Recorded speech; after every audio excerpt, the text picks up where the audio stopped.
नमस्ते आप सभी को। तो चलिए आज हम शुरू करते हैं physics class 12th electrostatic chapter part 1 का very important topic Coulomb's law. तो देखिए कूलम्ब्स लॉ क्या होता है। Law state that the force of attraction और repulsion in between the two charges in air, किसी भी फोर्स का अट्रैक्शन हो या फिर रिपल्सन हो किसमें, चार्ज का एयर में, उसे ही हम कूलम्ब्स लॉ बोलते हैं। Force of attraction repulsion directly proportional होता है चार्ज के, जो कि है Q1 Q2। चार्ज को हम Q से डिनोट करते हैं। और इनवर्सली प्रोपोर्शनल होता है R स्क्वायर के, R इनके बीच का सेपरेशन है। ये चार्ज है कोई भी Q1, ये है Q2, इनके बीच का सेपरेशन है R। तो फोर्स डायरेक्टली प्रोपोर्शनल हो गया Q1 Q2 divided by R square. अगर डायरेक्टली प्रोपोर्शनल हटाएंगे तो कांस्टेंट आ जाएगा Q1 Q2 by R square. K की वैल्यू है 9 × 10⁹ न्यूटन मीटर स्क्वायर पर कूलम। और K हो जाएगा 1/4। K की वैल्यू हम यहाँ पे 1/4 पाई एप्सिलॉन नॉट लेके चलेंगे, ये आपको याद रखनी है। 9 × 10⁹ न्यूटन मीटर स्क्वायर पर कूलम। एप्सिलॉन नॉट, ये जो यहाँ पे एप्सिलॉन नॉट है ये है परमिविटी, और इसकी वैल्यू होती है 8.85 × 10⁻12 newton inverse metre inverse square coulomb square. तो according to Coulomb's law force की वैल्यू हो गई 1/4 pi epsilon naught Q1 Q2 by R square. Q1 charge है फर्स्ट बॉडी का, Q2 चार्ज है सेकंड बॉडी का, और R स्क्वायर इनके बीच का सेपरेशन है। और 1/4 पाई एप्सिलॉन नॉट की वैल्यू होती है 8.85 × 10⁻12। ये सब कांस्टेंट है। ये आ गया force according to Coulomb's law. अब देखते हैं हम इसके ऊपर बेस न्यूमेरिकल। इसके ऊपर बेस न्यूमेरिकल में फोर्स की वैल्यू हम यही लेंगे, ये आपको हमेशा याद रखनी है। तो चलिए अब हम देखते हैं numerical on the base of Coulomb's law. तो चलिए देखते हैं numerical first.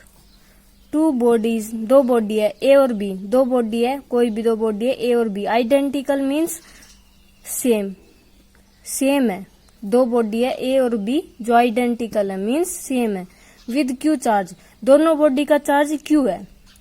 Each separated by 10 centimetre, इनके बीच का जो सेपरेशन है आर है वो 10 सेंटीमीटर है। इन एयर, किसमें, एयर में। Calculate the force between them, इनके बीच का फोर्स निकालना है। तो अकॉर्डिंग टू कूलम्स लॉ हमने पढ़ा था फोर्स क्या होता है 1/4 pi epsilon naught Q1 Q2 by R square.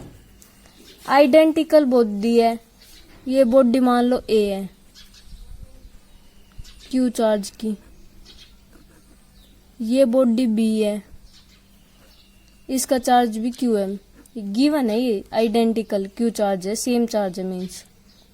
इनके बीच का सेपरेशन आर है जो कि दिया गया हमें 10 सेंटीमीटर, 10 सेंटीमीटर। अब देखो मैंने आपको बताया था 1/4 पाई, सबसे पहले हम 10 सेंटीमीटर को मीटर में कन्वर्ट करेंगे। 10 × 10⁻⁻² मीटर स्क्वायर। अब देखिए फोर्स, मैंने आपको बताया था 1/4 पाई एप्सिलॉन नॉट की वैल्यू क्या होती है 9 × 10⁻9 into Q1 Q2। Q given है तो Q स्क्वायर। फर्स्ट बॉडी का Q1 का Q, B का भी Q। इनके बीच का सेपरेशन ये है 10 इंटू, हमने इसको मीटर में कन्वर्ट कर लिया तो ये आ जाएगा 10 × 10⁻² मीटर का होल स्क्वायर। तो 9 × 10⁻9 इंटू में Q स्क्वायर। स्क्वायर ओपन करेंगे तो 10 का स्क्वायर इंटू में 10⁻⁴ पावर, ये सारी 10 की पावर है, सेम एक साथ लिख लेंगे। ये ऊपर जाएगी 10 की, ये 9 थी, ये ऊपर जाएगी माइनस की हो जाएगी, ये प्लस की, Q स्क्वायर। तो फोर्स की वैल्यू आ गई 9 × 10⁻11 Q स्क्वायर। तो फोर्स हो जाएगा 9 Q स्क्वायर इंटू 10⁻11 न्यूटन। ये हो गया फर्स्ट पार्ट न्यूमेरिकल का। तो फोर्स की वैल्यू क्या आई 9 Q square into 10⁻11 Newton force की यूनिट होती है। तो हमने देख लिया कि फर्स्ट में हमने फोर्स निकाला अकॉर्डिंग टू कूलम्स लॉ। चलिए मैं आपको इसको फिर से बता देती हूँ। हमने पढ़ा था कूलम्स लॉ में फोर्स क्या होता है, 1/4πε0 Q1 Q2 by R square. ये कोई भी बॉडी है ए क्यू, ये गिवन है कि इनका चार्ज है आइडेंटिकल, मीन्स सेम चार्ज है। तो ए बॉडी का चार्ज हो गया क्यू, बी बॉडी का भी क्यू, इनके बीच का सेपरेशन है 10 सेंटीमीटर। सबसे पहले सेंटीमीटर को हम चेंज करेंगे मीटर में, तो 10 × 10⁻⁻² मीटर स्क्वायर। अब देखिए फोर्स 1/4πε0 की वैल्यू मैं आपको बता चुकी हूँ कि हमें याद रखनी है 9 × 10⁻9 इंटू क्यू स्क्वायर 10 × 10⁻² का होल स्क्वायर। तो आर की वैल्यू ये थी 10 × 10, इनके बीच का सेपरेशन गिवन था 10 सेंटीमीटर, तो 10 × 10⁻² का होल स्क्वायर। क्यू हो गया क्यू स्क्वायर, इनको हम स्क्वायर को खोल देंगे तो 10⁻² इंटू 10⁻⁻4। अब देखिए ये 10⁻² थी, यहाँ पे 10⁻⁻4 थी, यहाँ पे 9 थी, ऊपर जाके पावर सेम है, ऐड हो जाएगी। ये प्लस की थी तो माइनस, ये माइनस की थी तो प्लस क्यू स्क्वायर, तो ये 10⁻11 हो गई। 9 × 10⁻11 क्यू स्क्वायर, तो फोर्स की वैल्यू आ गई 9 क्यू स्क्वायर इंटू 10⁻11 न्यूटन। अब हम देखते हैं इसका पार्ट सेकंड। अब देखिए पार्ट सेकंड क्या कहता है, if a third body uncharged, कोई भी थर्ड बॉडी है जो कि अनचार्ज है, is placed in contact with A. सबसे पहले देखिए ये बॉडी कोई भी बॉडी ए है जिसका चार्ज हमें गिवन है। फर्स्ट पार्ट में बताया गया था कि एक ए बॉडी का पार्ट क्यू है, तो ये ए। और कोई अब सी बॉडी थर्ड चार्ज लाया गया है, अनचार्ज है, जो अनचार्ज है मीन्स उसमें कोई चार्ज है ही नहीं, तो क्यू की वैल्यू 0। ये थर्ड बॉडी है जिसको हम सी मान लेते हैं। एंड देन रिमूव, और फिर ए को, जो ए बॉडी इसको रिमूव कर दिया जाता है, और फिर हमें ए और बी का चार्ज बताना, फोर्स बताना है, सॉरी। तो इनके बीच का सेपरेशन निकाल लेते हैं पहले हम। अगर आपको इस तरीके से दिया जाता है तो आपको इनके बीच का सबसे पहले मीन निकालना पड़ेगा, तो इनका हो जाएगा Q/2, ए का भी Q/2 सी का भी। अब ए का Q/2 सी का Q/2, फिर क्या बोला गया है कि ए को बाद में रिमूव कर दिया गया है, मीन्स इसको आप भूल जाओ, ए को तो रिमूव कर दिया, और बी की वैल्यू, ए और बी का फोर्स निकालना है, तो ए तो हमने रिमूव कर दिया और ए और बी का निकालना है, तो ए तो आ गया Q/2 और बी क्यू ही रहेगा। और अब इनके बीच का सेपरेशन है 10 सेंटीमीटर। अब इनमें फोर्स निकालना है, तो आप देखिए अकॉर्डिंग टू कूलम्स लॉ मैंने आपको बताया था फोर्स की वैल्यू होती है 1/4πε0 Q1 Q2 by R square. तो फोर्स 1/4πε0 की वैल्यू मैं आपको बता चुकी हूँ, 9 × 10⁻9 होती है। यहाँ पे Q/2 है, ए बॉडी फर्स्ट का चार्ज Q/2 है, सेकंड का Q है, और इनके बीच का सेपरेशन 10 सेंटीमीटर है। इसको मीटर में चेंज करेंगे तो -2 इसका होल स्क्वायर। तो देखिए अब फोर्स की वैल्यू हो जाएगी 9 × 10⁻9 क्यू स्क्वायर बाई 2, 10⁻2 इंटू 10⁻⁻4, तो ये ऊपर जाके हो जाएगा 9 × 10⁻9 -2 + 4 क्यू स्क्वायर बाई 2। अगर हम इस 2 को नीचे ले आए तो ये हो जाएगा 9/2 इंटू 10⁻11 क्यू स्क्वायर। तो यहाँ पे फोर्स की वैल्यू आ जाएगी 4.5 क्यू स्क्वायर इंटू 10⁻11 न्यूटन। ये हो गई फोर्स की वैल्यू। चलिए मैं आपको दोबारा बता देती हूँ इसमें क्या किया है हमने। सबसे पहले हमने लिया है, देखिए इसमें क्या कहता है ये कि if a third body uncharged is placed in contact with A, कोई भी ए चार्ज तो हमें गिवन है, ठीक है, उसके कॉन्टेक्ट में अनचार्ज बॉडी सी लेके आते हैं। अनचार्ज बॉडी मीन्स Q 0 होगा। पहले हम इसका मीन निकालेंगे तो ए हो गया Q/2, सी हो गया Q/2। अब हम सी को रिमूव कर देते, देन रिमूव। बाद में सी को क्या कर दिया, रिमूव कर दिया। रिमूव करने के बाद A तो Q/2 रह गया और B Q है। अब इनके बीच का फोर्स निकालना है। इनके बीच का सेपरेशन है 10 सेंटीमीटर। फोर्स की वैल्यू होती है 1/4 pi epsilon naught Q1 Q2 by R square. 1/4 pi epsilon naught की वैल्यू मैं आपको बता चुकी हूँ, 9 × 10⁻9 होती है। Q1 मीन्स फर्स्ट बॉडी का चार्ज, तो फर्स्ट बॉडी का चार्ज Q/2 है, सेकेंड का Q है, तो ये हो जाएगा Q²/2 इंटू 10 सेंटीमीटर है तो इसको मीटर में चेंज कर लेंगे और ऊपर लिख के जाएंगे तो हो जाएगा 9/2 इंटू 10⁻11 Q², तो ये होगी फोर्स की वैल्यू 4.5 Q² इंटू 10⁻11 न्यूटन।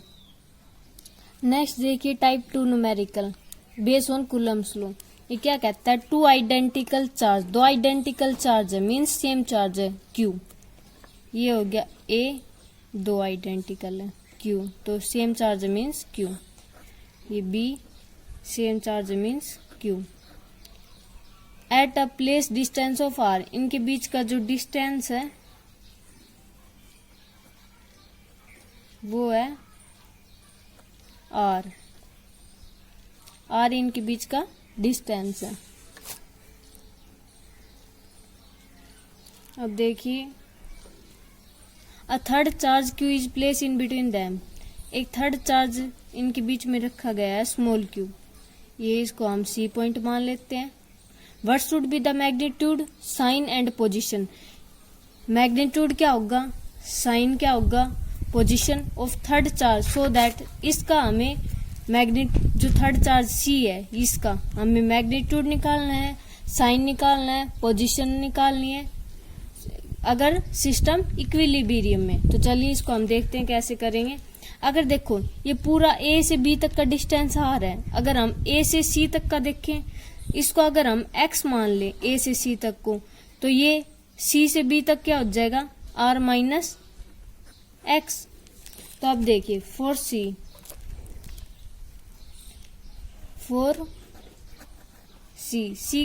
के लिए निकालना है, तो C पे कितना फोर्स लगेगा A की वजह से, तो फोर्स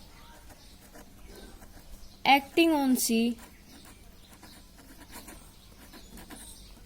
ड्यू टू A, तो F ऑफ CA, हम इसको ऐसे लिखेंगे F of CA, force acting on C due to A, इसका मीन्स ये होता है। तो फोर्स का फॉर्मूला हम बढ़ चुके हैं, अकॉर्डिंग टू कूलम्स लॉ होता है 1/4 पाई एप्सिलॉन नॉट, यहाँ पे C टू A, तो C का चार्ज है Q स्मॉल q और A का है कैपिटल Q, तो Q कैपिटल Q, इनके बीच का सेपरेशन है x, तो x का स्क्वायर। अब हम निकालेंगे force acting on C due to B, C पर कितना फोर्स लगा, किसकी वजह से, B की वजह से। Force acting on C due to B, तो F of CB 1/4 pi epsilon naught, C का कितना है स्मॉल q, B के लिए कैपिटल Q, इनके बीच का सेपरेशन क्या है R माइनस x का होल स्क्वायर। अब देखिए क्या दिया गया है, so that system is in equilibrium, ये पूरा सिस्टम इक्विलिब्रियम में है। तो देखिए इक्विलिब्रियम मीन्स ये दोनों सिस्टम इक्वल होंगे। For equilibrium F of CA और F ऑफ CB इक्वल होंगे। फॉर इक्विलिब्रियम, F ये इक्विलिब्रियम है, force of CA is equal to force of CB। CA का फोर्स था 1/4 pi epsilon naught Q by X square is equal to 1/4 pi epsilon naught capital Q R minus x का whole square. ये भी cancel, इससे ये cancel, इन दोनों से ये कैंसिल। तो देखिए क्या आ गया, आप देख सकते हैं ये बचा 1/x square is equal to 1/R minus x का होल स्क्वायर। अगर हम इनको क्रॉस मल्टीप्लाई करते हैं तो आ जाएगा R माइनस x का whole square is equal to x square. Square से स्क्वायर कैंसिल हो जाएगा तो R minus x is equal to x, तो R की वैल्यू आ गई 2x। यहाँ से हम निकाल सकते हैं x की वैल्यू जो आ जाएगी r/2, जो कि है डिस्टेंस। ये आ गई x की वैल्यू r/2 डिस्टेंस। अब देखिए, अब हम निकालेंगे इनके बीच की डायरेक्शन और साइन, जो कि क्वेश्चन में पूछा गया है। तो फॉर ए के लिए लिख के चलते हैं हम, सॉरी इसके लिए फॉर ए क्या हो जाएगा, force on A due to C, तो 1/4 पाई एप्सिलॉन नॉट। ए पे कितना फोर्स था, कैपिटल क्यू, सी पे था स्मॉल क्यू। इनके बीच का डिस्टेंस हम निकाल चुके हैं r/2, ये यहाँ पे निकाला है, वो यहाँ पे पुट करेंगे r/2 का होल स्क्वायर। तो force on A due to B क्या आ जाएगा, 1/4 पाई एप्सिलॉन नॉट। ए का था कैपिटल क्यू, इसका भी कैपिटल क्यू, r स्क्वायर। अब force on A C negative है फोर्स ऑन ए बी पे, तो अब हम इनको इक्वल रख देंगे, तो आ जाएगा 1/4 पाई एप्सिलॉन नॉट q/r/2 का whole square is equal to minus of 1/4 pi epsilon naught q/r square. ये कैंसिल हो जाएगा, तो आ जाएगा 4q is equal to q। तो यहाँ से हम q की वैल्यू निकाल सकते हैं -q/4। यह आ गई डायरेक्शन और साइन। आशा करती हूँ आपको ये न्यूमेरिकल और कूलम्ब्स लॉ पर समझ आया होगा। अगर आपको ये वीडियो अच्छी लगी तो आप इसे प्लीज लाइक एंड सब्सक्राइब कर लें। धन्यवाद।